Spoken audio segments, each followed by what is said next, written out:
Isa Whitney, brother of the late Elias Whitney, D.D., principal of the Theological College of St. George's, was much addicted to opium. The habit grew upon him, as I understand, from some foolish freak when he was at college. For having read De Quincey's description of his dreams and sensations, he had drenched his tobacco with laudanum in an attempt to produce the same effects. He found, as so many more have done, that the practice is easier to attain than to get rid of, and for many years he continued to be a slave to the drug, an object of mingled horror and pity to his friends and relatives. I can see him now, with yellow, pasty face, drooping lids and pinpoint pupils, all huddled in a chair, the wreck and ruin of a noble man. One night, it was in June '89, there came a ring to my bell, about the hour when a man gives his first yawn and glances at the clock. I sat up in my chair, and my wife laid her needlework down in her lap and made a little face of disappointment. "A patient," said she. "You'll have to go out." I groaned, for I was newly come back from a weary day. We heard the door open, a few hurried words, and then quick steps upon the linoleum. Our own door flew open, and a lady, clad in some dark-coloured stuff, with a black veil, entered the room. "You will excuse my calling so late," she began, and then, suddenly losing her self-control, she ran forward, threw her arms about my wife's neck, and sobbed upon her shoulder. "Oh, I'm in such trouble," she cried. "I do so want a little help." "Why," said my wife, pulling up her veil, "it is Kate Whitney. How you startled me, Kate! I had not an idea who you were when you came in." "I didn't know what to do, so I came straight to you." That was always the way. Folk who were in grief came to my wife like birds to a lighthouse. "It was very sweet of you to come. Now you must have some wine and water, and sit here comfortably and tell us all about it. Or should you rather that I sent James off to bed?" "Oh, no, no! I want the doctor's advice and help too. It's about Isa. He has not been home for 2 days. I am so frightened about him." It was not the first time that she had spoken to us of her husband's trouble, to me as a doctor, to my wife as an old friend and school companion. We soothed and comforted her by such words as we could find. Did she know where her husband was? Was it possible that we could bring him back to her? It seems that it was. She had the surest information that of late he had, when the fit was on him, made use of an opium den in the farthest east of the city.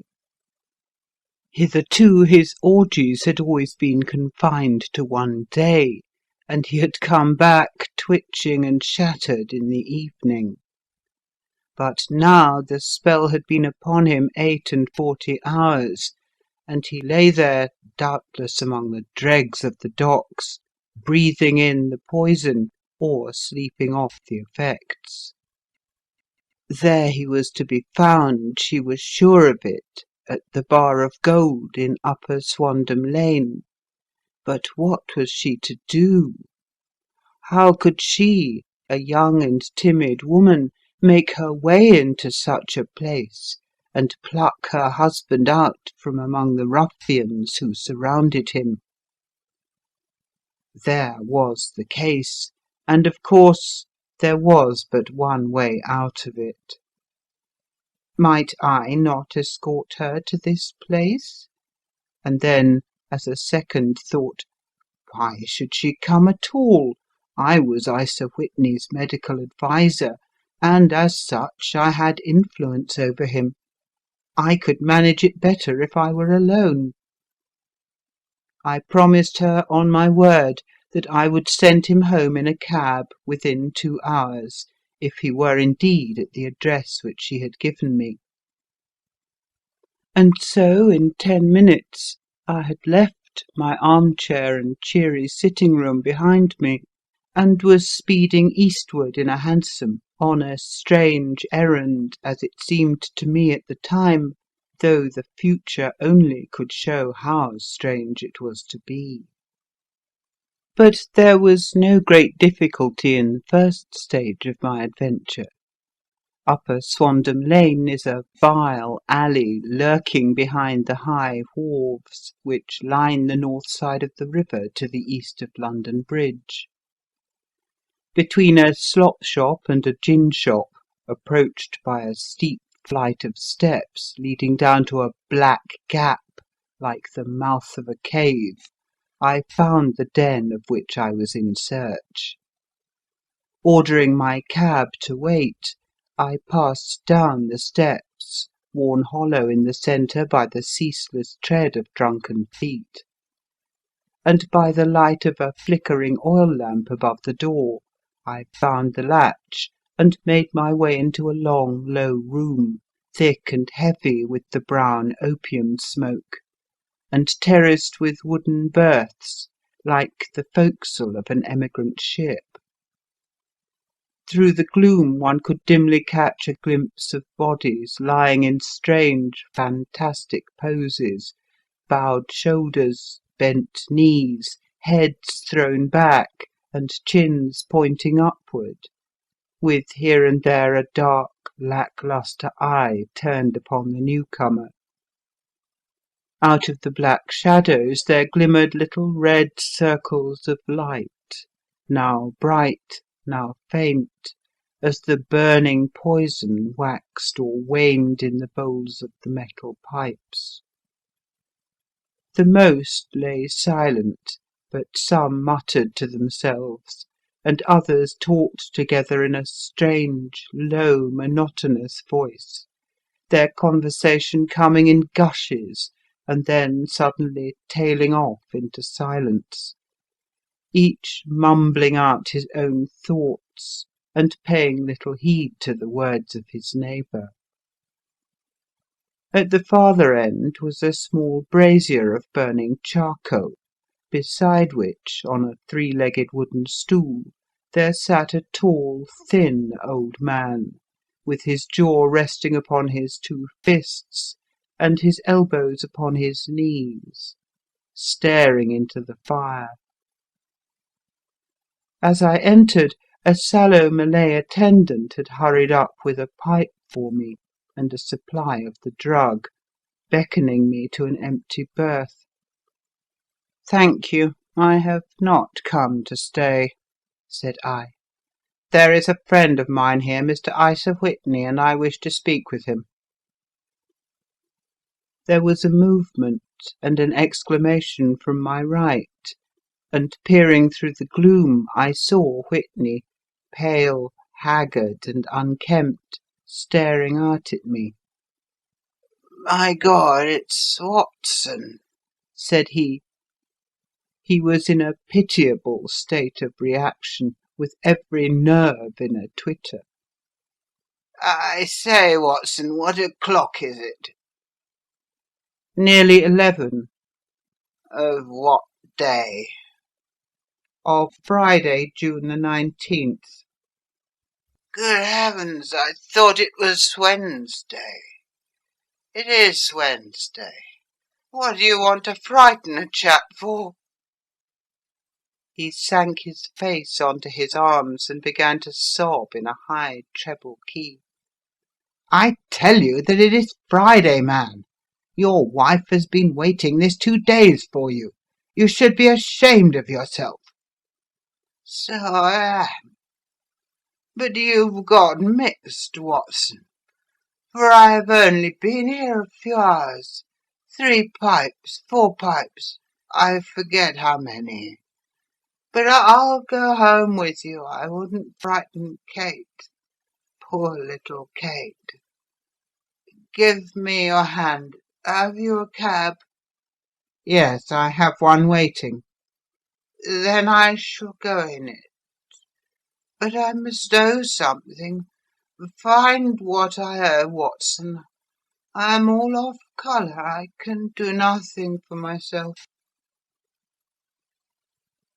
I walked down the narrow passage between the double row of sleepers, holding my breath to keep out the vile, stupefying fumes of the drug, and looking about for the manager. As I passed the tall man who sat by the brazier, I felt a sudden pluck at my skirt, and a low voice whispered, "Walk past me and then look back at me." The words fell quite distinctly upon my ear. I glanced down. They could only have come from the old man at my side, and yet he sat now as absorbed as ever, very thin, very wrinkled, bent with age, an opium pipe dangling down from between his knees, as though it had dropped in sheer lassitude from his fingers. I took 2 steps forward and looked back. It took all my self-control to prevent me from breaking out into a cry of astonishment. He had turned his back so that none could see him but I. His form had filled out, his wrinkles were gone, the dull eyes had regained their fire, and there, sitting by the fire and grinning at my surprise, was none other than Sherlock Holmes. He made a slight motion to me to approach him, and instantly, as he turned his face half round to the company once more, subsided into a doddering, loose-lipped senility. "Holmes," I whispered, "what on earth are you doing in this den?" "As low as you can," he answered. "I have excellent ears. If you would have the great kindness to get rid of that sottish friend of yours, I should be exceedingly glad to have a little talk with you." "I have a cab outside." "Then pray send him home in it. You may safely trust him, for he appears to be too limp to get into any mischief. I should recommend you also to send a note by the cabman to your wife, to say that you have thrown in your lot with me. If you will wait outside, I shall be with you in 5 minutes." It was difficult to refuse any of Sherlock Holmes' requests, for they were always so exceedingly definite, and put forward with such a quiet air of mastery. I felt, however, that when Whitney was once confined in the cab my mission was practically accomplished, and for the rest, I could not wish anything better than to be associated with my friend in one of those singular adventures which were the normal condition of his existence. In a few minutes I had written my note, paid Whitney's bill, led him out to the cab, and seen him driven through the darkness. In a very short time a decrepit figure had emerged from the opium den, and I was walking down the street with Sherlock Holmes. For 2 streets he shuffled along with a bent back and an uncertain foot. Then, glancing quickly round, he straightened himself out and burst into a hearty fit of laughter.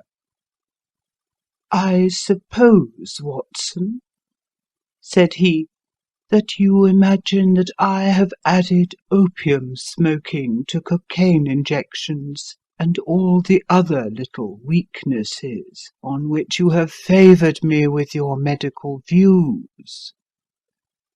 I was certainly surprised to find you there." "But not more so than I to find you." "I came to find a friend." "And I to find an enemy." "An enemy?" "Yes, one of my natural enemies. Or shall I say my natural prey? Briefly, Watson, I am in the midst of a very remarkable inquiry, and I have hoped to find a clue in the incoherent ramblings of these sots, as I have done before now. Had I been recognized in that den, my life would not have been worth an hour's purchase, for I have used it before now for my own purposes, and the rascally Lascar who runs it has sworn to have vengeance upon me. There is a trap door at the back of that building, near the corner of Paul's Wharf, which could tell some strange tales of what has passed through it upon the moonless nights." "What? You do not mean bodies?" "Aye, bodies, Watson. We should be rich men if we had £1,000 for every poor devil who has been done to death in that den.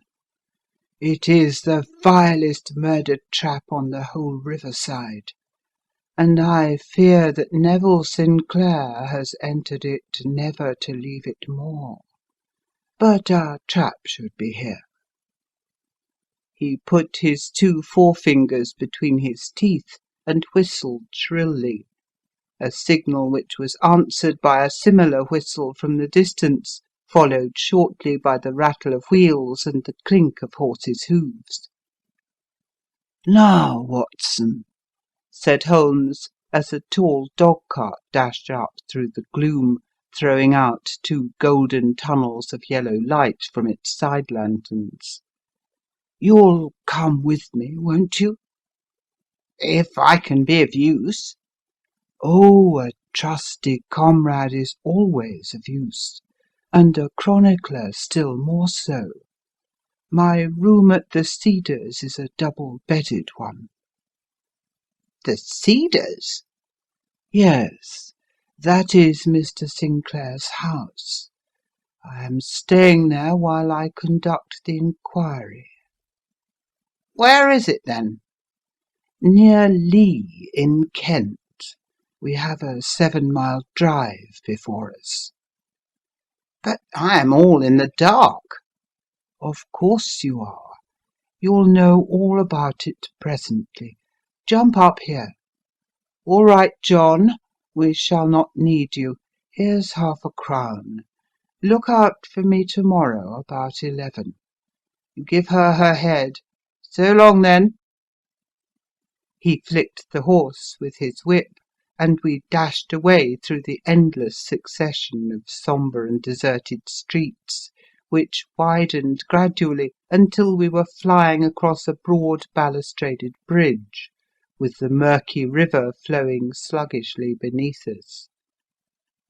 Beyond lay another dull wilderness of bricks and mortar, its silence broken only by the heavy regular footfall of the policeman, or the songs and shouts of some belated party of revellers. A dull wrack was drifting slowly across the sky, and a star or two twinkled dimly here and there through the rifts of the clouds.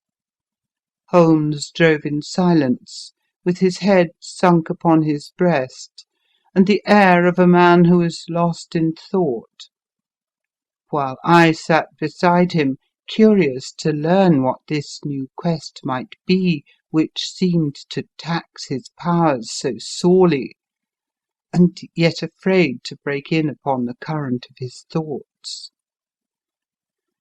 We had driven several miles, and were beginning to get to the fringe of the belt of suburban villas, when he shook himself, shrugged his shoulders, and lit up his pipe with the air of a man who has satisfied himself that he is acting for the best. "You have a grand gift of silence, Watson," said he. "It makes you quite invaluable as a companion. 'Pon my word, it is a great thing for me to have someone to talk to, for my own thoughts are not over pleasant. I was wondering what I should say to this dear little woman to-night when she meets me at the door." "You forget that I know nothing about it." "I shall just have time to tell you the facts of the case before we get to Lee. It seems absurdly simple, and yet somehow I can get nothing to go upon. There's plenty of thread, no doubt, but I can't get the end of it into my hand. Now, I'll state the case clearly and concisely to you, Watson, and maybe you can see a spark where all is dark to me." "Proceed, then." Some years ago, to be definite, in May 1884, there came to Lee a gentleman, Neville Sinclair by name, who appeared to have plenty of money.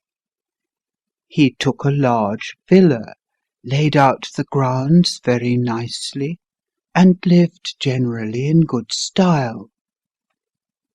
By degrees he made friends in the neighbourhood, and in 1887 he married the daughter of a local brewer, by whom he now has 2 children. He had no occupation, but was interested in several companies, and went into town as a rule in the morning, returning by the 5:14 from Cannon Street every night. Mr. Sinclair is now 37 years of age, is a man of temperate habits, a good husband, a very affectionate father, and a man who is popular with all who know him. I may add that his whole debts at the present moment, as far as we have been able to ascertain, amount to £88 10s, while he has £220 standing to his credit in the Capital and Counties Bank. There is no reason, therefore, to think that money troubles have been weighing upon his mind. Last Monday Mr. Neville Sinclair went into town rather earlier than usual, remarking before he started that he had 2 important commissions to perform, and that he would bring his little boy home a box of bricks. And now, by the merest chance, his wife received a telegram upon this same Monday, very shortly after his departure, to the effect that a small parcel of considerable value, which she had been expecting, was waiting for her at the offices of the Aberdeen Shipping Company. Now, if you are well up in your London, you will know that the office of the company is in Fresno Street, which branches out of Upper Swandam Lane, where you found me to-night. Mrs. Sinclair had her lunch, started for the city, did some shopping, proceeded to the company's office, got her packet, and found herself at exactly 4:35 walking through Swandam Lane on her way back to the station. Have you followed me so far? It is very clear. If you remember, Monday was an exceedingly hot day, and Mrs. Sinclair walked slowly, glancing about in the hope of seeing a cab, as she did not like the neighbourhood in which she found herself. While she was walking in this way down Swandam Lane, she suddenly heard an ejaculation or cry, and was struck cold to see her husband looking down at her, and, as it seemed to her, beckoning to her from a second-floor window. The window was open, and she distinctly saw his face, which she described as being terribly agitated. He waved his hands frantically to her, and then vanished from the window so suddenly that it seemed to her that he had been plucked back by some irresistible force from behind. One singular point which struck her quick feminine eye was that although he wore some dark coat, such as he had started to town in, he had on neither collar nor necktie. Convinced that something was amiss with him, she rushed down the steps, for the house was none other than the opium den in which you found me to-night, and running through the front room she attempted to ascend the stairs which led to the first floor. At the foot of the stairs, however, she met this Lascar scoundrel of whom I have spoken, who thrust her back, and, aided by a Dane who acts as assistant there, pushed her out into the street. Filled with the most maddening doubts and fears, she rushed down the lane, and, by rare good fortune, met in Fresno Street a number of constables with an inspector, all on their way to their beat. The inspector and two men accompanied her back, and in spite of the continued resistance of the proprietor, they made their way to the room in which Mr. Sinclair had last been seen. There was no sign of him there. In fact, in the whole of that floor there was no one to be found, save a crippled wretch of hideous aspect, who, it seems, made his home there. Both he and the Lascar stoutly swore that no one else had been in the front room during the afternoon.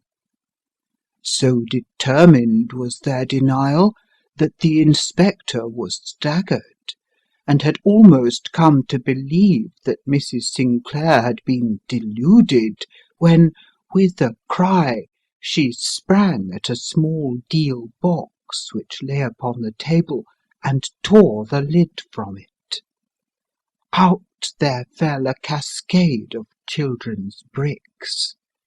It was the toy which he had promised to bring home.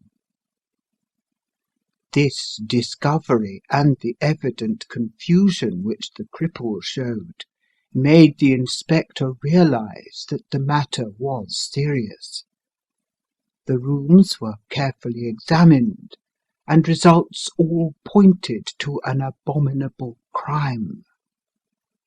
The front room was plainly furnished as a sitting-room, and led into a small bedroom, which looked out upon the back of one of the wharves. Between the wharf and the bedroom window is a narrow strip, which is dry at low tide, but is covered at high tide with at least 4½ feet of water. The bedroom window was a broad one, and opened from below. On examination, traces of blood were to be seen upon the window-sill, and several scattered drops were visible upon the wooden floor of the bedroom. Thrust away behind a curtain in the front room were all the clothes of Mr. Neville Sinclair, with the exception of his coat, his boots, his socks, box, his hat, and his watch, all were there. There were no signs of violence upon any of these garments, and there were no other traces of Mr. Neville Sinclair. Out of the window he must apparently have gone, for no other exit could be discovered, and the ominous blood-stains upon the sill gave little promise that he could save himself by swimming, for the tide was at its very highest at the moment of the tragedy. And now, as to the villains who seemed to be immediately implicated in the matter. The Lascar was known to be a man of the vilest antecedents, but as, by Mrs. Sinclair's story, he was known to have been at the foot of the stair within a very few seconds of her husband's appearance at the window, he could hardly have been more than an accessory to the crime. His defence was one of absolute ignorance, and he protested that he had no knowledge as to the doings of Hugh Boone, his lodger, and that he could not account in any way for the presence of the missing gentleman's clothes. So much for the Lascar manager.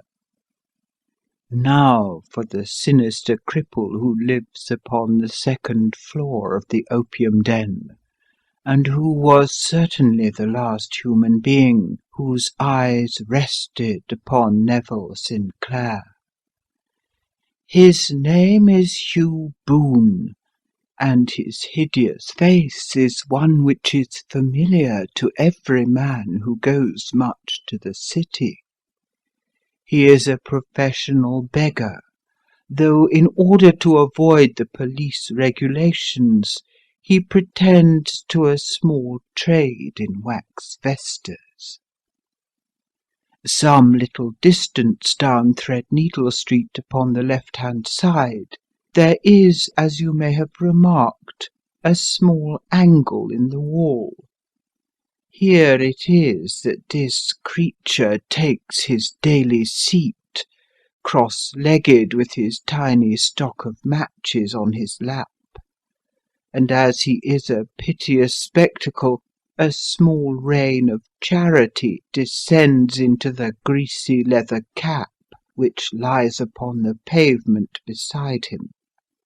I have watched the fellow more than once before ever I thought of making his professional acquaintance, and I have been surprised at the harvest which he has reaped in a short time. His appearance, you see, is so remarkable that no one can pass him without observing him. A shock of orange hair, a pale face disfigured by a horrible scar, which by its contraction has turned up the outer edge of his upper lip, a bulldog chin, and a pair of very penetrating dark eyes, which present a singular contrast to the colour of his hair, all mark him out from amid the common crowd of mendicants, and so too does his wit, for he is ever ready with a reply to any piece of chaff which may be thrown at him by the passers-by. This is the man whom we now learn to have been the lodger at the opium den, and to have been the last man to see the gentleman of whom we are in quest. But a cripple, said I. What could he have done single-handed against a man in the prime of life? He is a cripple in the sense that he walks with a limp, but in other respects he appears to be a powerful and well-nurtured man. Surely your medical experience would tell you, Watson, that weakness in one limb is often compensated for by exceptional strength in the others. Pray continue your narrative. Mrs. Sinclair had fainted at the sight of the blood upon the window, and she was escorted home in a cab by the police, as her presence could be of no help to them in their investigations. Inspector Barton, who had charge of the case, made a very careful examination of the premises, but without finding anything which threw any light upon the matter. One mistake had been made in not arresting Boone instantly, as he was allowed some few minutes, during which he might have communicated with his friend the Lascar. But this fault was soon remedied, and he was seized and searched without anything being found which could incriminate him. There were, it is true, some bloodstains upon his right shirt sleeve, but he pointed to his ring finger, which had been cut near the nail, and explained that the bleeding came from there, adding that he had been to the window not long before, and that the stains which had been observed there came doubtless from the same source. He denied strenuously having ever seen Mr. Neville Sinclair, and swore that the presence of the clothes in his room was as much a mystery to him as to the police. As to Mrs. Sinclair's assertion that she had actually seen her husband at the window, he declared that she must have been either mad or dreaming. He was removed, loudly protesting, to the police station, while the inspector remained upon the premises, in the hope that the ebbing tide might afford some fresh clue. And it did, though they hardly found upon the mudbank what they had feared to find. It was Neville Sinclair's coat, and not Neville Sinclair, which lay uncovered as the tide receded. And what do you think they found in the pockets? I cannot imagine. No, I don't think you would guess. Every pocket stuffed with pennies and halfpennies. 421 pennies and 270 halfpennies. It was no wonder that it had not been swept away by the tide. But a human body is a different matter. There is a fierce eddy between the wharf and the house. It seemed likely enough that the weighted coat had remained when the stripped body had been sucked away into the river.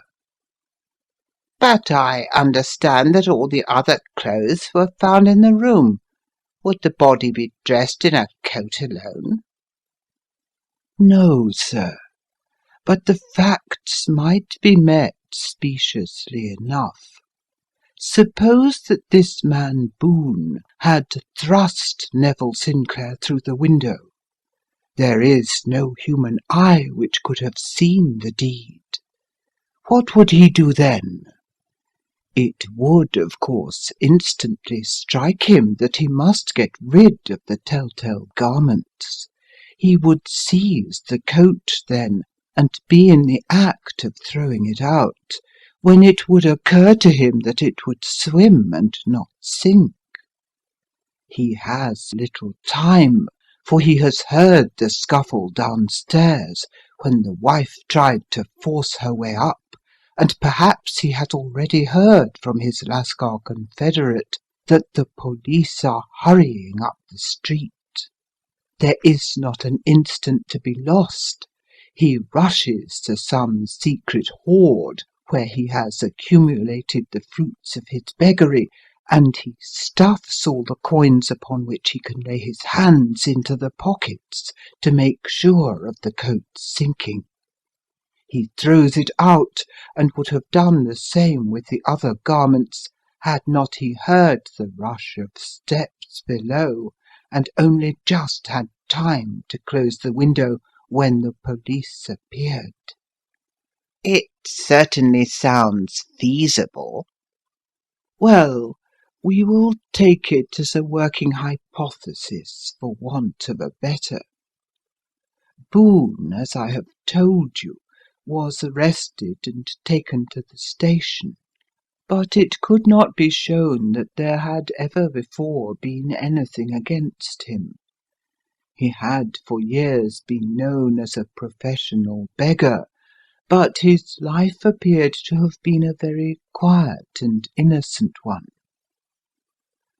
There the matter stands at present, and the questions which have to be solved: what Neville Sinclair was doing in the opium den, what happened to him when there, where he is now, and what Hugh Boone had to do with his disappearance, are all as far from a solution as ever. I confess that I cannot recall any case within my experience which looked at the first glance so simple, and yet which presented such difficulties. While Sherlock Holmes had been detailing this singular series of events, we had been whirling through the outskirts of the great town until the last straggling houses had been left behind, and we rattled along with a country hedge upon either side of us. Just as he finished, however, we drove through 2 scattered villages, where a few lights still glimmered in the windows. "We are on the outskirts of Lee," said my companion. "We have touched on 3 English counties in our short drive, starting in Middlesex, passing over an angle of Surrey, and ending in Kent. See that light among the trees? That is the Cedars, and beside that lamp sits a woman whose anxious ears have already, I have little doubt, caught the clink of our horses' feet." But why are you not conducting the case from Baker Street? I asked. "Because there are many inquiries which must be made out here. Mrs. Sinclair has most kindly put 2 rooms at my disposal, and you may rest assured that she will have nothing but a welcome for my friend and colleague. I hate to meet her, Watson, when I have no news of her husband. Here we are. Whoa there, whoa!" We had pulled up in front of a large villa which stood within its own grounds. A stable boy had run out to the horse's head, and, springing down, I followed Holmes up the small winding gravelled drive which led to the house. As we approached, the door flew open, and a little blonde woman stood in the opening, clad in some sort of light mousseline de soie, with a touch of fluffy pink chiffon at her neck and wrists. She stood with her figure outlined against the flood of light, one hand upon the door, one half raised in her eagerness, her body slightly bent, her head and face protruded, with eager eyes and parted lips, a standing question. "Well?" she cried. "Well?" And then, seeing that there were 2 of us, she gave a cry of hope, which sank into a groan as she saw that my companion shook his head and shrugged his shoulders. "No good news?" "None. No bad?" No. "Thank God for that! But come in. You must be weary, for you have had a long day." This is my friend, Dr. Watson. He has been of most vital use to me in several of my cases, and a lucky chance has made it possible for me to bring him out and associate him with this investigation. "I am delighted to see you," said she, pressing my hand warmly. "You will, I am sure, forgive anything that may be wanting in our arrangements, when you consider the blow which has come so suddenly upon us." My dear madam, said I am an old campaigner, and if I were not, I can very well see that no apology is needed. If I can be of any assistance, either to you or to my friend here, I shall indeed be happy. "Now, Mr. Sherlock Holmes," said the lady, as we entered a well-lit dining-room, upon the table of which a cold supper had been laid out, "I should very much like to ask you one or two plain questions, to which I beg that you will give a plain answer." Certainly, madam. "Do not trouble about my feelings. I am not hysterical nor given to fainting. I simply wish to hear your real opinion." Upon what point? "In your heart of hearts, do you think that Neville is alive?" Sherlock Holmes seemed to be embarrassed by the question. "Frankly, now," she repeated, standing upon the rug and looking keenly down at him as he leaned back in a basket-chair. "Frankly, then, madam, I do not." "You think that he is dead?" "I do." "Murdered?" "I don't say that. Perhaps."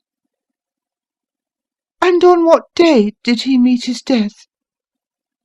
"On Monday."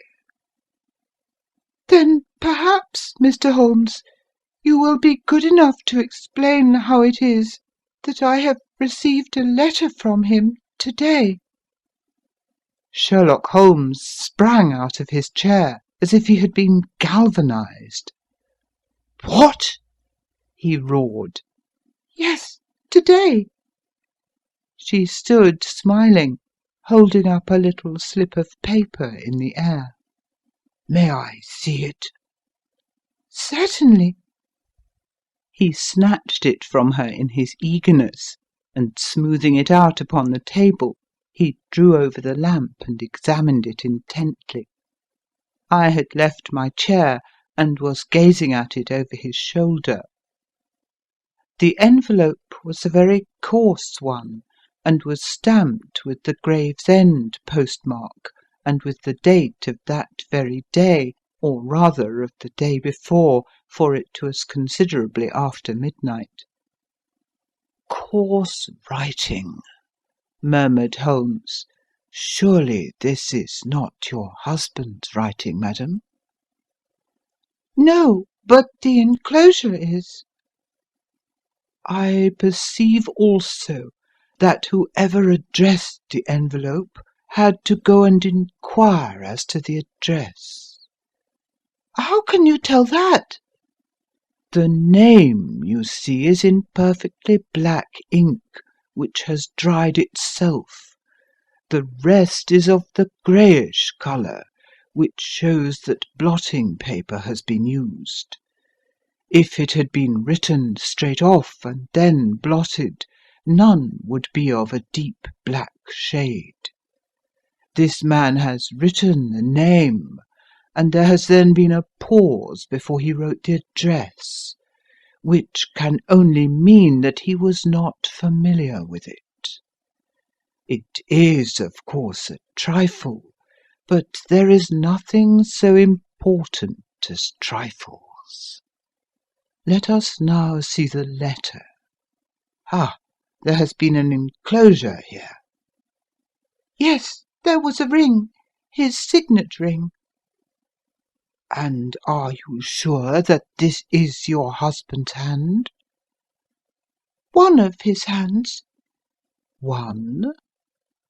"His hand when he wrote hurriedly.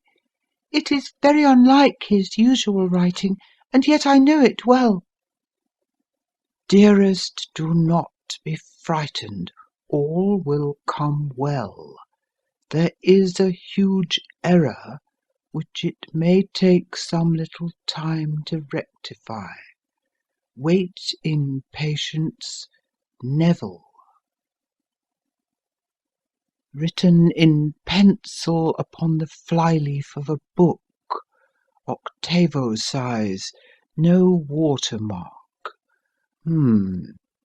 Posted today in Gravesend by a man with a dirty thumb. Ha! And the flap has been gummed, if I am not very much in error, by a person who had been chewing tobacco. And you have no doubt that this is your husband's hand, madam?" "None. Neville wrote those words." "And they were posted to-day at Gravesend. Well, Mrs. Sinclair, the clouds lighten, though I should not venture to say that the danger is over." "But he must be alive, Mr. Holmes." "Unless this is a clever forgery to put us on the wrong scent. The ring, after all, proves nothing. It may have been taken from him." "No, no! It is his very own writing." "Very well. It may, however, have been written on Monday and only posted to-day." "That is possible." "If so, much may have happened between." "Oh, you must not discourage me, Mr. Holmes. I know that all is well with him. There is so keen a sympathy between us that I should know if evil came upon him.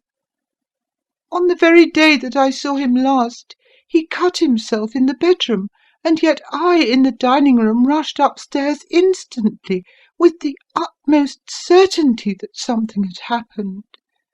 Do you think that I would respond to such a trifle, and yet be ignorant of his death?"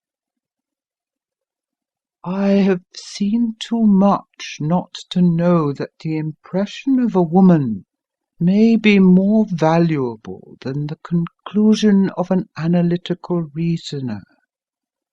And in this letter you certainly have a very strong piece of evidence to corroborate your view. But if your husband is alive and able to write letters, why should he remain away from you?" "I cannot imagine. It is unthinkable." "And on Monday he made no remarks before leaving you?" "No." "And you were surprised to see him in Swandam Lane?" "Very much so."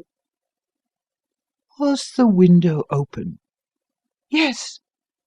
"Then he might have called to you?" "He might." "He only, as I understand, gave an inarticulate cry?" "Yes." "A call for help, you thought?" "Yes. He waved his hands." "But it might have been a cry of surprise. Astonishment at the unexpected sight of you might cause him to throw up his hands?" "It is possible." "And you thought he was pulled back?" "He disappeared so suddenly." "He might have leapt back. You did not see any one else in the room?" "No, but this horrible man confessed to having been there." and the Lascar was at the foot of the stairs." "Quite so. Your husband, as far as you could see, had his ordinary clothes on?" "But without his collar or tie. I distinctly saw his bare throat."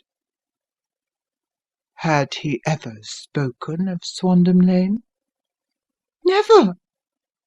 "Had he ever showed any signs of having taken opium?" "Never."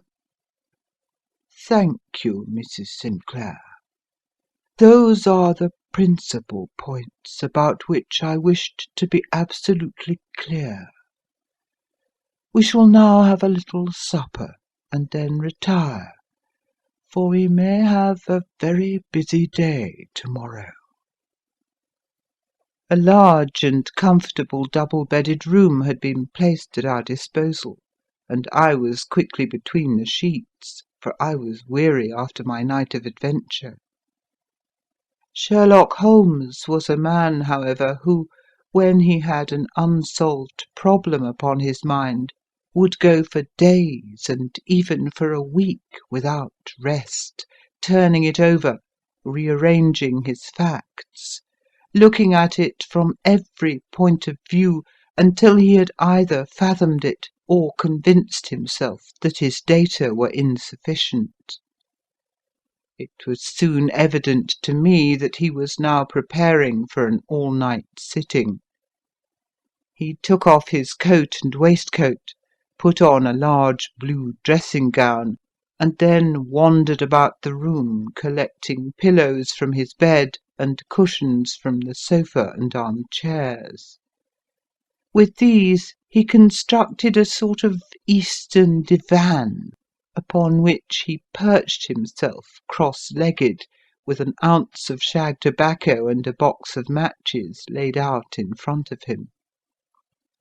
In the dim light of the lamp I saw him sitting there, an old briar pipe between his lips, his eyes fixed vacantly upon the corner of the ceiling, the blue smoke curling up from him, silent, motionless, with the light shining upon his strong-set aquiline features. So he sat as I dropped off to sleep, and so he sat when a sudden ejaculation caused me to wake up, and I found the summer sun shining into the apartment. The pipe was still between his lips, the smoke still curled upward, and the room was full of a dense tobacco haze, but nothing remained of the heap of shag which I had seen upon the previous night. "Awake, Watson?" he asked. "Yes." "Game for a morning drive?" "Certainly." "Then dress. No one is stirring yet, but I know where the stable boy sleeps, and we shall soon have the trap out." He chuckled to himself as he spoke, his eyes twinkled, and he seemed a different man to the sombre thinker of the previous night. As I dressed, I glanced at my watch. It was no wonder that no one was stirring. It was 25 minutes past 4. I had hardly finished when Holmes returned with the news that the boy was putting in the horse. "I want to test a little theory of mine," said he, pulling on his boots. "I think, Watson, that you are now standing in the presence of one of the most absolute fools in Europe. I deserve to be kicked from here to Charing Cross. But I think I have the key of the affair now." "And where is it?" I asked, smiling. "In the bathroom," he answered. "Oh, yes, I am not joking," he continued, seeing my look of incredulity. "I have just been there, and I have taken it out, and I have got it in this Gladstone bag. Come on, my boy, and we shall see whether it will not fit the lock." We made our way downstairs as quietly as possible and out into the bright morning sunshine. In the road stood our horse and trap, with the half-clad stable-boy waiting at the head. We both sprang in, and away we dashed down the London road. A few country carts were stirring, bearing in vegetables to the metropolis, but the lines of villas on either side were as silent and lifeless as some city in a dream. "It has been in some points a singular case," said Holmes, flicking the horse on into a gallop. "I confess that I have been as blind as a mole, but it is better to learn wisdom late than never to learn it at all."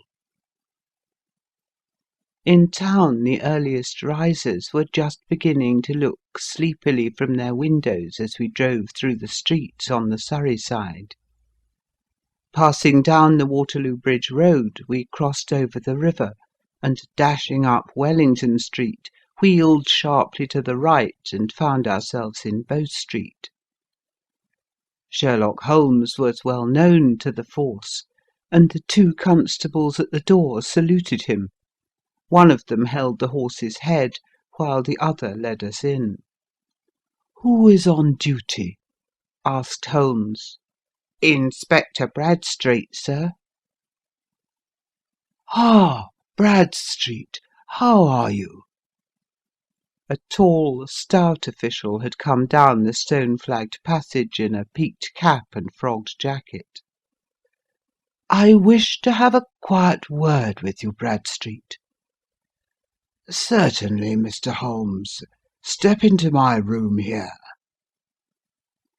It was a small office-like room, with a huge ledger upon the table and a telephone projecting from the wall. The inspector sat down at his desk. "What can I do for you, Mr. Holmes?" "I call about that beggar man, Boone, the one who was charged with being concerned in the disappearance of Mr. Neville Sinclair of Lee." "Yes, he was brought up and remanded for further inquiries." "So I heard. You have him here?" "In the cells." "Is he quiet?" "Oh, he gives no trouble, but he is a dirty scoundrel." "Dirty?" "Yes, it's all we can do to make him wash his hands, and his face is as black as a tinker's. Well, once his case has been settled, he will have a regular prison bath, and I think if you saw him you would agree with me that he needed it." "I should like to see him very much." "Would you? That is easily done. Come this way. You can leave your bag." "No, I think that I'll take it." "Very good. Come this way, if you please." He led us down a passage, opened a barred door, passed down a winding stair, and brought us to a whitewashed corridor with a line of doors on each side. "The third on the right is his," said the inspector. "Here it is." He quietly shot back a panel in the upper part of the door and glanced through. "He is asleep," said he. "You can see him very well." We both put our eyes to the grating. The prisoner lay with his face towards us in a very deep sleep, breathing slowly and heavily. He was a middle-sized man, coarsely clad as became his calling, with a coloured shirt protruding through the rent in his tattered coat. He was, as the inspector had said, extremely dirty, but the grime which covered his face could not conceal its repulsive ugliness. A broad wheal from an old scar ran right across it from eye to chin, and by its contraction had turned up one side of the upper lip, so that 3 teeth were exposed in a perpetual snarl. A shock of very bright red hair grew low over his eyes and forehead. "He's a beauty, isn't he?" said the inspector. "He certainly needs a wash," remarked Holmes. "I had an idea that he might, and I took the liberty of bringing the tools with me." He opened the Gladstone bag as he spoke, and took out, to my astonishment, a very large bath sponge. "You are a funny one," chuckled the inspector. "Now, if you will have the great goodness to open that door very quietly, we will soon make him cut a much more respectable figure." "Well, I don't know why not," said the inspector. "He doesn't look a credit to the Bow Street cells, does he?" He slipped his key into the lock, and we all very quietly entered the cell. The sleeper half turned, and then settled down once more into a deep slumber. Holmes stooped to the water jug, moistened his sponge, and then rubbed it twice vigorously across and down the prisoner's face. "Let me introduce you," he shouted, "to Mr. Neville Sinclair of Lee, in the county of Kent." Never in my life have I seen such a sight. The man's face peeled off under the sponge like the bark from a tree.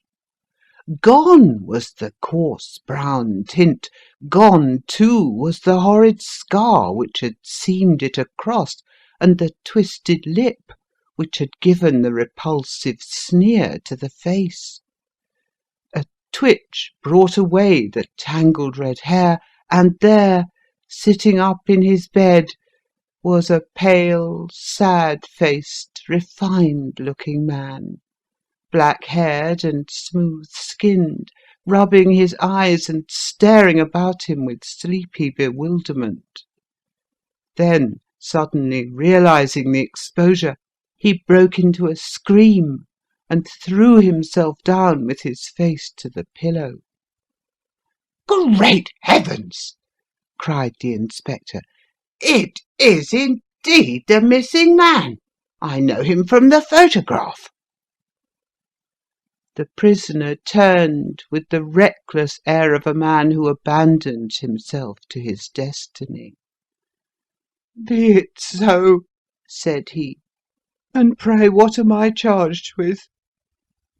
"With making away with Mr. Neville Oh, come, you can't be charged with that unless they make a case of attempted suicide of it," said the inspector with a grin.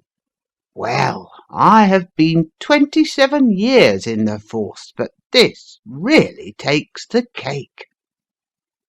"If I am Mr. Neville Sinclair, then it is obvious that no crime has been committed, and that therefore I am illegally detained." "No crime, but a very great error has been committed," said Holmes. "You would have done better to have trusted your wife." "It was not the wife, it was the children," groaned the prisoner. "God help me, I would not have them ashamed of their father. My God, what an exposure! What can I do?" Sherlock Holmes sat down beside him on the couch and patted him kindly on the shoulder. "If you leave it to a court of law to clear the matter up," said he, "of course you can hardly avoid publicity. On the other hand, if you convince the police authorities that there is no possible case against you, I do not know that there is any reason that the details should find their way into the papers. Inspector Bradstreet would, I am sure, make notes upon anything which you might tell us, and submit it to the proper authorities. The case would then never go into court at all." "God bless you!" cried the prisoner passionately. "I would have endured imprisonment, ay, even execution, rather than have left my miserable secret as a family blot to my children. You are the first who have ever heard my story. My father was a schoolmaster in Chesterfield, where I received an excellent education. I travelled in my youth, took to the stage, and finally became a reporter on an evening paper in London. One day my editor wished to have a series of articles upon begging in the metropolis, and I volunteered to supply them. There was the point from which all my adventures started. It was only by trying begging as an amateur that I could get the facts on which to base my articles. When an actor, I had, of course, learned all the secrets of making up, and had been famous in the green room for my skill. I took advantage now of my attainments. I painted my face, and to make myself as pitiable as possible, I made a good scar and fixed one side of my lip in a twist by the aid of a small slip of flesh-coloured plaster. Then, with a red head of hair and an appropriate dress, I took my station in the business part of the city, ostensibly as a match-seller, but really as a beggar. For 7 hours I plied my trade, and when I returned home in the evening, I found to my surprise that I had received no less than 26 shillings and fourpence. I wrote my articles and thought little more of the matter, until, some time later, I backed a bill for a friend, and had a writ served upon me for £25. I was at my wit's end where to get the money, but a sudden idea came to me. I begged a fortnight's grace from the creditor, asked for a holiday from my employers, and spent the time in begging in the city under my disguise. In 10 days I had the money and had paid the debt. Well, you can imagine how hard it was to settle down to arduous work at £2 a week, when I knew that I could earn as much in a day by smearing my face with a little paint, laying my cap on the ground, and sitting still. It was a long fight between my pride and the money, but the dollars won at last, and I threw up reporting and sat day after day in the corner which I had first chosen, inspiring pity by my ghastly face, and filling my pockets with coppers. Only one man knew my secret.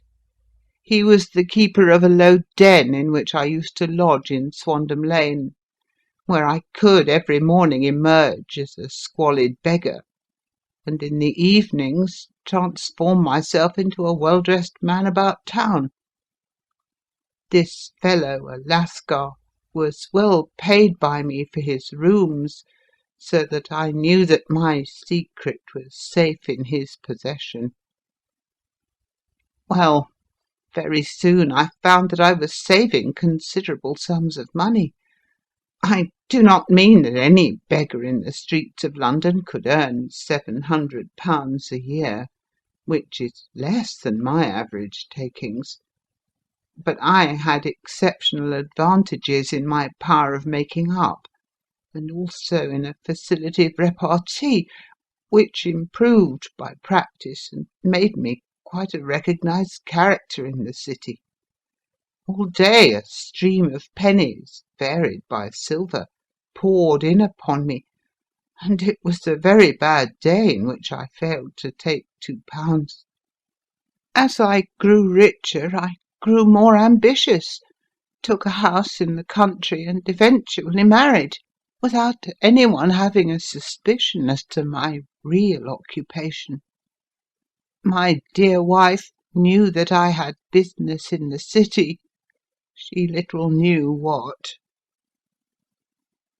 Last Monday I had finished for the day and was dressing in my room above the opium den, when I looked out of my window and saw, to my horror and astonishment, that my wife was standing in the street, with her eyes fixed full upon me.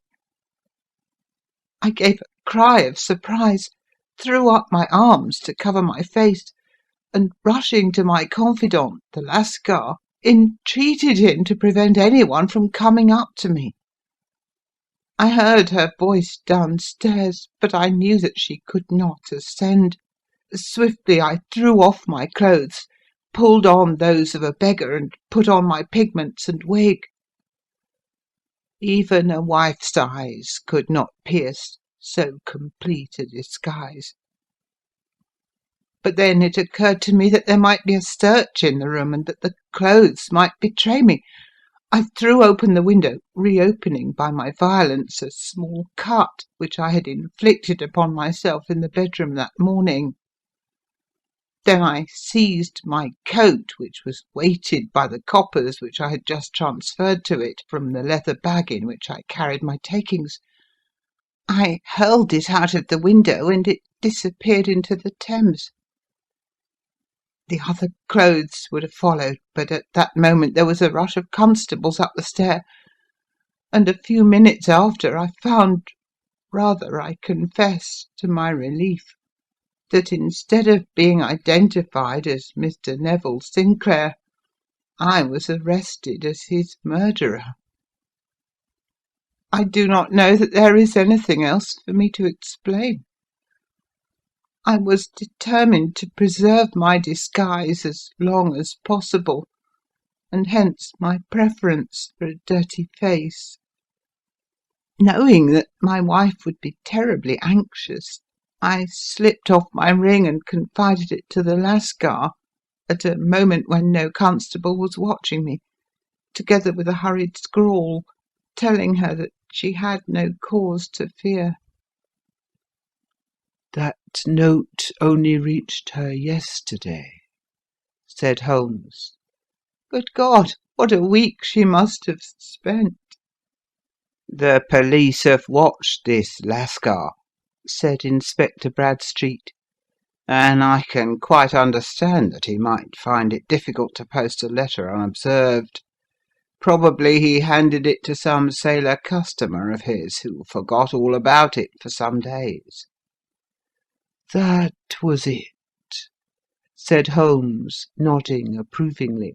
"I have no doubt of it. But have you never been prosecuted for begging?" Many times, but what was a fine to me? "It must stop here, however," said Bradstreet.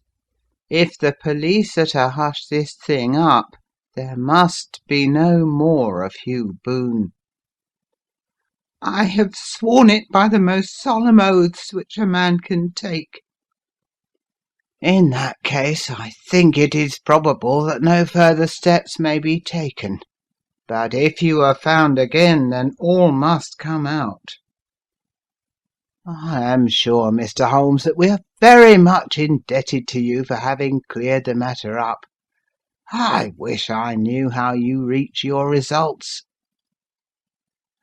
"I reached this one," said my friend, "by sitting upon 5 pillows and consuming an ounce of shag. I think, Watson, that if we drive to Baker Street, we shall just be in time